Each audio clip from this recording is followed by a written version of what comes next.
Another mass shooting, another candlelight vigil, another makeshift memorial.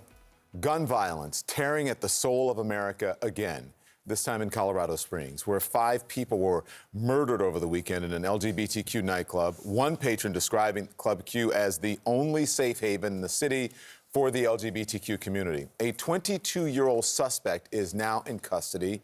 The club's owners say that he was heavily armed and wearing a military-style flak jacket when he entered the building with, quote, tremendous firepower, and that he was taken down by 2 customers. CNN's Rosa Flores is live in Colorado Springs for CNN this morning. Rosa, good morning to you. What do we know about the survivors and the investigation?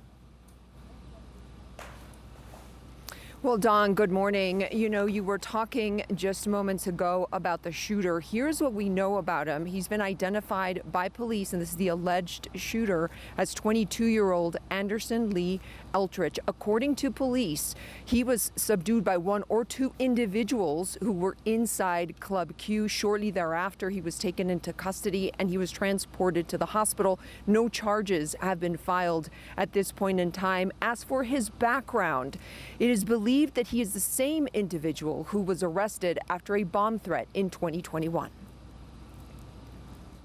Colorado Springs grieving after police say a gunman stormed one of the only LGBTQ clubs in the community. The motive of the crime is part of the investigation, and whether this was a hate crime is part of that investigation. The club, writing in a statement, Club Q is in shock and in deep mourning. We condemn the horrific violence that shattered an evening of celebration for all in the LGBTQ community of Colorado Springs and our allies.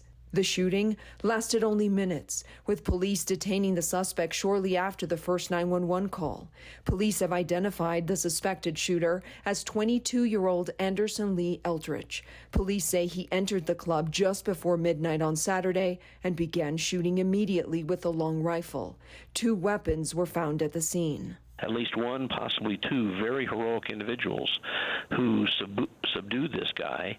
Appears to have taken his handgun, he had a handgun with him, and used it to disable him. But for that, as tragic as this incident is, it's a horrible crime. It could have been much, much worse.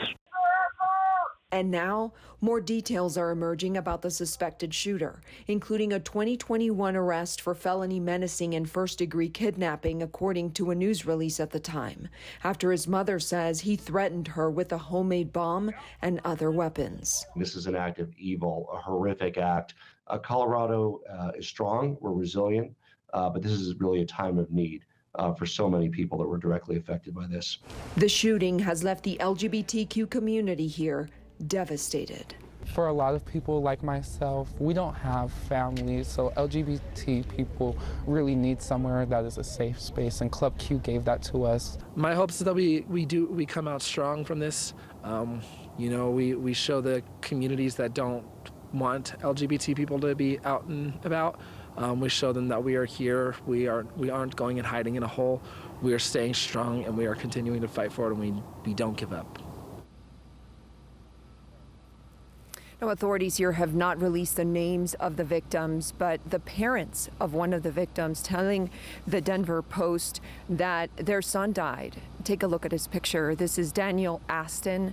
Again, this is his parents telling the Denver Post that he died, that he was a bartender at Club Q, that he had moved to this area to be closer to his parents. Now, as for the motive, Dawn, investigators are not sharing what they do know, but the district attorney did say yesterday during a press conference that this is being investigated through the lens of a hate crime. The DA also saying that he's working with the U.S. Attorney's Office, that the FBI is investigating.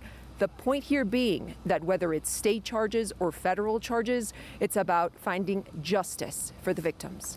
Just awful. Done. Rosa Flores, thank you very much for that.